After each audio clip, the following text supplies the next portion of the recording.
Andrew, and I'm bringing us our midweek reflection. Now, when you think of God, what do you see in your mind? What images come into your thoughts? Have a little think. I think for me, it's normally sort of a big ceiling painting, Michelangelo or something, God there in his splendour, robed, and angels all around him.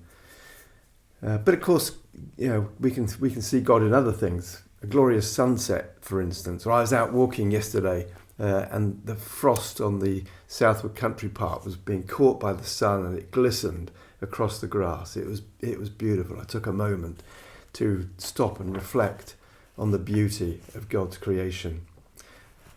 But it's the solar system itself, of course.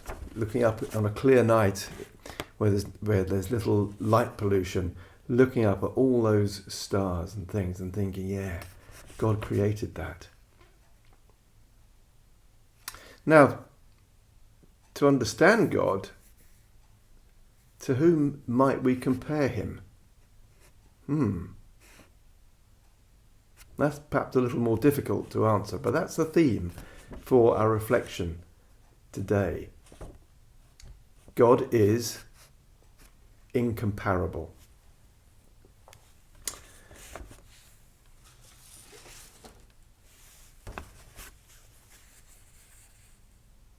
So, if we look at God and how he is compared, we're going to take a passage from Isaiah chapter 40, verse 18. Now, just before this, Isaiah has been stating various powerful characteristics of God, and then asking a series of questions about how the world almost compares with him. And just before this, in verse 17, it says, "Before him, all the nations are as nothing. They are regarded by him as worthless and less than nothing." And then in verse 18, Isaiah says, "To whom then will you compare God? What image will you compare him to?" Well, it is a big subject. And if we think about how can we compare God, if we start thinking about science and nature, we are increasing in our understanding and our intelligence around these areas.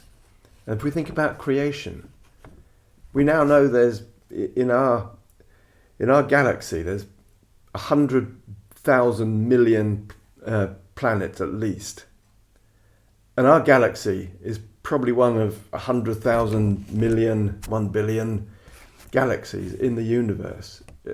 Astonishing numbers. And scientists have theories about big bangs and how materials evolved. But where did that stuff come from? They have no answer. We have no answer. I can only believe that is a creation of God.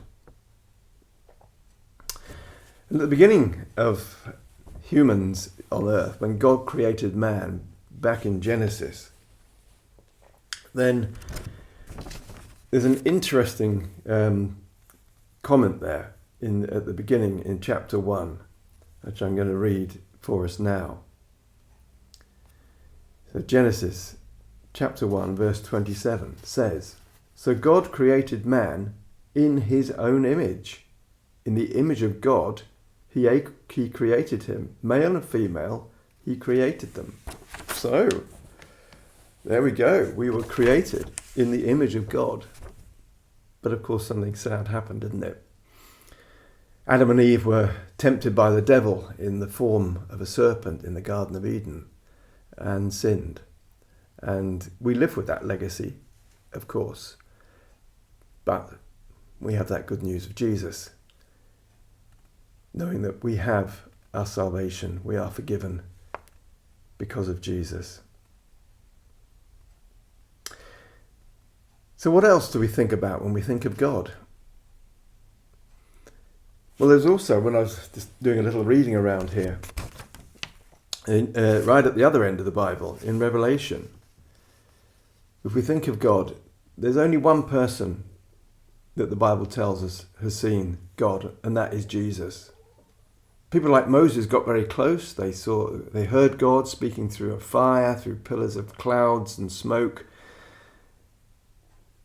But there's actually a warning in the Old Testament not to look upon the face of God because of its power. And in chapter 21 and verse 23 in Revelation, the Apostle John records, the city, that's the city of God in heaven, does not need the sun or the moon to shine on it, for the glory of God gives it light. And the Lamb, that's Jesus, is its lamp. So one thing there we know, God has a bright shining face. The glory of God provides the light. And you can't therefore imagine that there'll be any night time in heaven, but that's a different topic. So when we think about this in our daily lives, then actually there are people, humans, who have seen a face of God. Jesus is God. And tens of thousands of people met with Jesus during his life and his ministry on earth. And there we get a better understanding of what he looks like. But actually, the image of God is not just about physical things. It's about what he does. It's about his nature.